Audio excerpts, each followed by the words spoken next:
Hello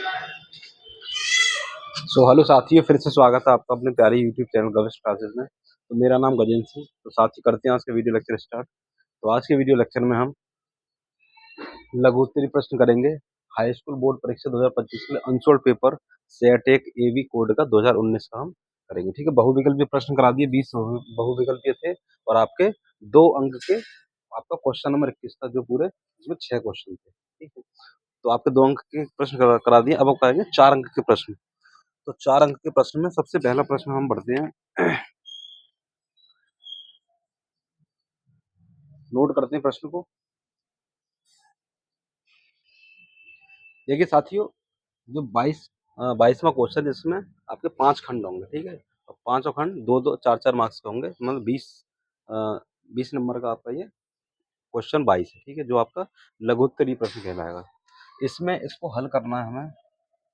देखो साथियों, इसमें कह रहा है ये कि एक शंक्वाकार बर्तन है। एक शंक्वाकार बर्तन बना लेते हैं। शंक्वाकार बर्तन, ठीक है, एक कम उल्टा बनाते हैं। शंक्वाकार बर्तन है हमारा, देखो इस तरह से ये शंक्वाकार बर्तन हो गया, शंकु के आकार का, इस तरह से। ठीक है, जिसकी आपको आधार की त्रिज्या दे रखी है, ये आधार है, जिसकी आधार की त्रिज्या आर है, 5 सेंटीमीटर दे रखी है, 5 सेंटीमीटर। ठीक है, आर। और ऊंचाई दे रखी है, ऊंचाई ये कितनी है, 24 सेंटीमीटर। ठीक है, ये आपका एक शंक्वाकार बर्तन है, शंक्वाकार बर्तन। ठीक है, इस पानी को, और पानी से पूरा भरा हुआ है, ये पानी से पूरा भरा हुआ है। ठीक है, इसमें पानी भरा हुआ है,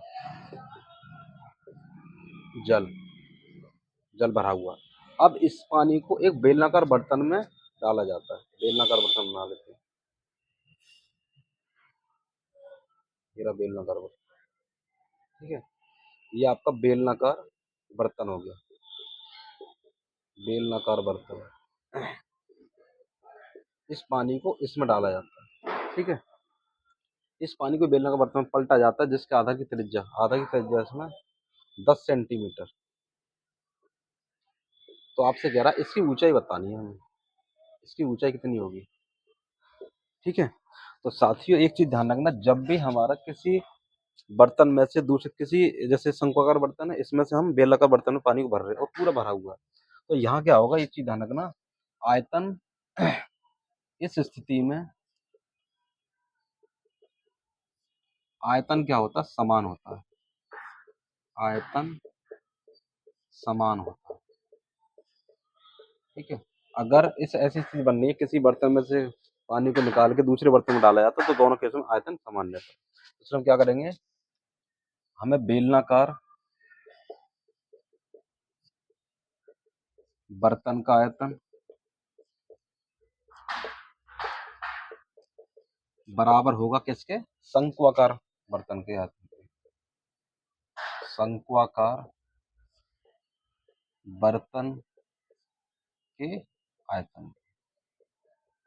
ठीक है साथियों, तो बेलनाकार बर्तन, बेलन का आयतन क्या होता है, पाई आर स्क्वायर एच। ठीक है, मान लो इसकी रेडियस हम R1, इसकी H1 मान लेते, एच मान लेते, एच निकाल लेंगे, अच्छा H1, और इसकी हम मान लेंगे 1/3 पाई रेडियस R2 स्क्वायर, और ये H2। ये आपका H2 हो गया, ये आपका R1 R2 हो गया। ठीक है, तो साथियों देखो, पाई से पाई कैंसिल हो जाएगा, मुझे H1 निकालना है यहाँ से। R आपको पता ही है, इसकी 10 का स्क्वायर हो जाएगा, और इक्वल टू R2 इसका दे रखा है 5 का स्क्वायर, और H हाइट दे रखी है 24। ठीक है, तो मुझे हाइट निकालनी है, H1 निकल जाएगा, 5 का स्क्वायर 25 हो जाएगा, और इंटू 24, और ये 100। ठीक है, 10 दाम 100, 25 चौका 100, और 4 6 24। जो इसकी हाइट आ गई, वो कितनी आ गई, 6 सेंटीमीटर। तो इसकी हाइट जो होगी वो क्या होगी, 6 सेंटीमीटर हो जाएगी। H इक्वल टू क्या आ जाएगा, 6 सेंटीमीटर। तो इस तरह से इसको कर सकते हैं। इस केस में दोनों का आयतन आपको बराबर रखना है, और इसमें बेलनाकार बर्तन की ऊंचाई आपको पता चल जाएगी, गहराई जो भी है। तो बढ़ते हैं साथियों अगले सवाल पे, 22 के ख पार्ट पे। देखिए साथ देखिए बच्चों, अगला सवाल है आपका 22 का ख, ये भी 4 नंबर का, 4 अंक के प्रश्न चल रहे हैं। एक भिन्न 1/3 हो जाती है जब उसके अंश में 1 घटाया जाता है, हर को ज्यों का त्यों रखा जाता है। और यह 1/4 हो जाती है कब? जब हर में 8 जोड़ दिया जाता है। तो देखो माना, हम लिख लेंगे हल में, माना भिन्न का अंश, माना भिन्न का अंश हम मान लेते हैं कितना? x, और भिन्न का हर, हर मान लेते हैं हम y। तो हमारे पास जो भिन्न मिल जाएगी बच्चों, भिन्न मिल जाएगी हमारे पास x/y। अब आते हैं प्रथम शर्त से। प्रथम शर्त से क्या कह रहा है? एक भिन्न 1/3 हो जाती है जब उसके अंश में 1 घटाया जाता है। अंश में 1 घटा दो और हर को वैसी रहने दो, तब भिन्न क्या हो जाती है? 1/3। ठीक है, तो यहाँ से इसको क्रॉस मल्टीप्लाई करके 3x माइनस का 3 बराबर y। ठीक है, तो हम लिख सकते हैं 3x minus Y equal to 3। ये बन गई पहली समीकरण। अब आते हैं द्वितीय शर्त से। द्वितीय शर्त से, ठीक है, अब वो कह रहा है यह 1/4 हो जाती है जब हर में 8 जोड़ दिया जाता है। मतलब अंश को तो ऐसे ही रखना है और हर में हमें 8 जोड़ देना है, तो भिन्न भिन्न हो जाती है 1/4। इसको क्रॉस मल्टीप्लाई यहाँ से, तो 4x बराबर y प्लस 8 और 4x माइनस वाई बराबर में 8। क्लियर? अब देखो ये सेकंड है और ये फर्स्ट है, तो कोई भी आप मेथड लगा लो, कोई भी, या तो आप विलोपन विधि लगा लो या फिर प्रतिस्थापन विधि। तो किसी विधि से, विलोपन विधि से कर लेते हैं। तो विलोपन विधि द्वारा, विलोपन विधि से नोट कर लो इसी के पास ही, 4x माइनस वाई बराबर में 8, ये दूसरी समीकरण। घटाने पर ये माइनस, ये प्लस, ये माइनस, ये कैंसिल हो जाएगा, ये बचेगा माइनस का x और ये माइनस का 5। माइनस से माइनस कैंसिल, x बराबर आ गया 5। ठीक है, इस x का मान किसी एक में रख दो। ठीक है, किसी समीकरण, चलो 2 में रख दो। 2 में रखने पर, तो समीकरण 2 में रखेंगे तो 4x की जगह 5, माइनस का y निकालना है, 4 पंजे 20, माइनस का 20, 8 माइनस का 20 हो जाएगा, माइनस वाई बराबर माइनस का कितना 12, और y बराबर का प्लस का 12। तो x का मान 5 और y का मान 12 है, तो इसलिए जो भिन्न हो जाएगी आपकी, भिन्न जो हो जाएगी वो x आपका 5 है और ये 12, तो 5/12 आपका भिन्न हो गया। ये आंसर आपका। ठीक है साथियों, तो इस तरह से हम कर सकते हैं।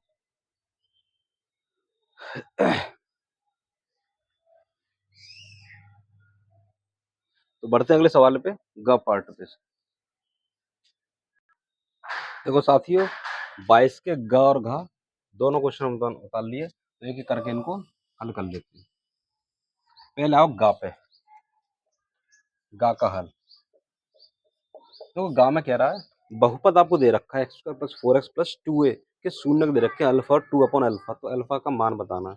देखिए हमें बहुपद जो दे रखा है, मैं तो खुद भी ट्राई करा करो वीडियो पॉज करके, x² plus 4x plus 2a। ठीक है, इसके शून्य दे रखे हैं अल्फा और 2/अल्फा, तो क्या करोगे? इनको रख लो यहाँ पे। ठीक है, या एक काम करो, वो लगा दो, शून्य को का गुणनफल, शून्य को का गुणनफल क्या होता है? वो होता है c/a। ठीक है, शून्य गुणनफल, शून्य दे रखे अल्फा और दूसरा 2/अल्फा, और c कितना 2a और a है आपका 1। अल्फा से अल्फा कैंसिल हो जाएगा और 2a बराबर 2 और a बराबर 1, तो a का मान कितना आ गया 1, ये आंसर। ठीक है, हमें कुछ नहीं लगाना, शून्य को का गुणनफल लगा देंगे, सीधे हो जाएगा। अल्फा से अल्फा कैंसिल हो जाएगा भाई, अल्फा इंटू बीटा करते हैं, बीटा को 2/अल्फा, अल्फा से अल्फा कैंसिल, 2 बच गया, और ये 2 सी अपॉन ए होता है, सी आपका 2a है और एक ए का वैल्यू 1 है, तो 1 लगा दिया, सॉल्व करके ए का वैल्यू। अगला बढ़ते हैं हम घा पे। ठीक है, इजी था। घा वाला देखो, घा घा वाले में कह रहा है आपको दो संख्याओं का अंतर दे रखा है 2 और उनके वर्गों का योग 34 है, तो संख्या बतानी है। तो माना संख्या माना संख्या, इसको आप दो चर वाले रैखिक समीकरण से कर सकते हो, या फिर आप वो लगा सकते हो, द्विघात समीकरण लगा सकते हो, कोई भी आप कर सकते हो। माना संख्याएं x व y हैं, ठीक है, जहां लिखे देते हैं x ग्रेटर देन y, तो दो संख्याओं का अंतर, तो प्रथम शर्त से अंतर, तो x माइनस वाई बराबर 2 दे रखा है, और उनके वर्गों का योग दे रखा है द्वितीय शर्त से। दूसरी शर्त से कह रहा है इनके वर्गों का योग, मतलब x square plus y square बराबर कितना दे रखा है, 34। तो आपको संख्या बतानी है। तो साथियों देखो इसमें क्या कर लेंगे हम, मैं ये हमारे पास इक्वेशन 1 हो गई, ये इक्वेशन आपके पास, ठीक है, वर्गों का योग, और ये आपको दे रखा है।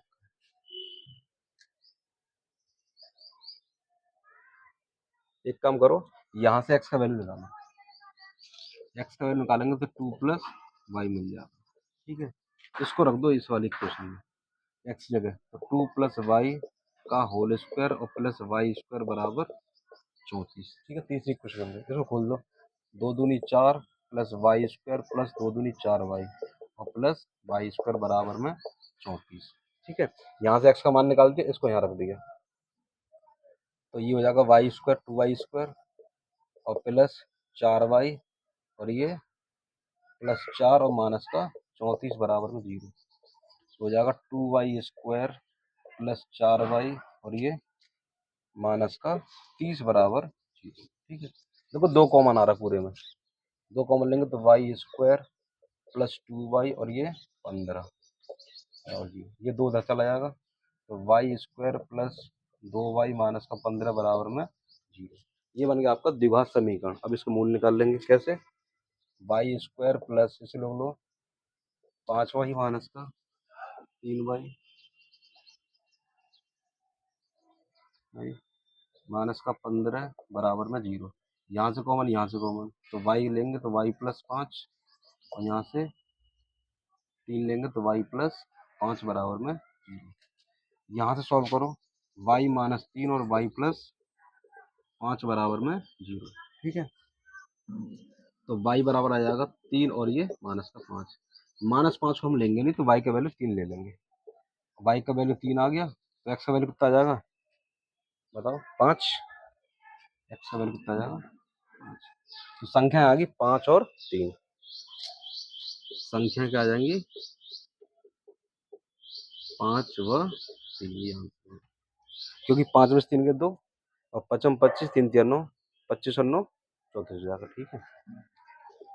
बढ़ते हैं अगले ड पे। देखो साथियों अगला जो सवाल है 22वां, 22 का ही चल रहा है, डा और चा दो सवाल ले लिए, तो ये आपके 6 क्वेश्चन है जो कि आपका 24 नंबर के, ठीक है। देखो साथियों इसमें क्या करना हल में, इसमें कह रहा है के का मान निकालना, के किस मान के लिए, ये जो है ना 3 पद दे रखे हैं, ये समांतर श्रेणी में होंगे, सस्रे में होंगे, समांतर श्रेणी में, सस्रे में समांतर श्रेणी में होंगे। तो यदि k प्लस 9 2k माइनस 1 और 2k प्लस 7 समांतर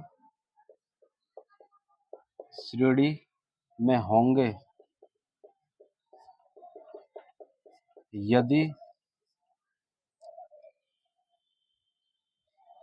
तब सारांतर जो होगा वो समान होगा, मतलब a2 माइनस a1 बराबर होगा a3 माइनस a2। अब a2 क्या आपका 2k माइनस 1 है, तो रख दो, और a1 आपका k प्लस 9 है बराबर a3 आपका 2k प्लस 7 है और a2 आपका 2k माइनस 1।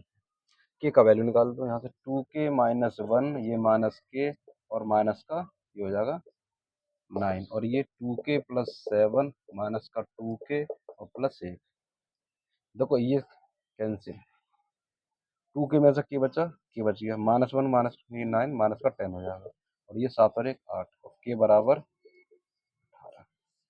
तो k का मान क्या है 18 है, 18 के लिए ये जो है पद आपके समांतर श्रेणी में होंगे, ठीक है। k का मान 18। आते हैं इस वाले चित्र में, देखो DE समांतर है बीसी के, डीई जो है वो बीसी के समांतर है।